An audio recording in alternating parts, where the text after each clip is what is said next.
በጣም የሚጣፍጥና ቀላል የሆነ ለጾም ጊዜ የሚሆን የቦሎቄ ፍትፍት አሰራር።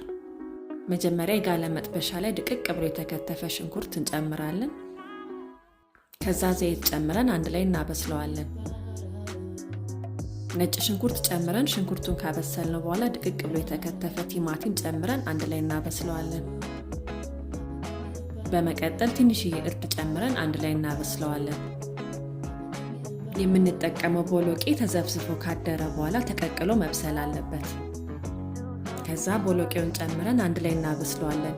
የዚህ ቦሎቄ ስም ምን እንደሚባል እስቲ አስተያየት መስጫው ላይ ከስር ጻፉልኝ።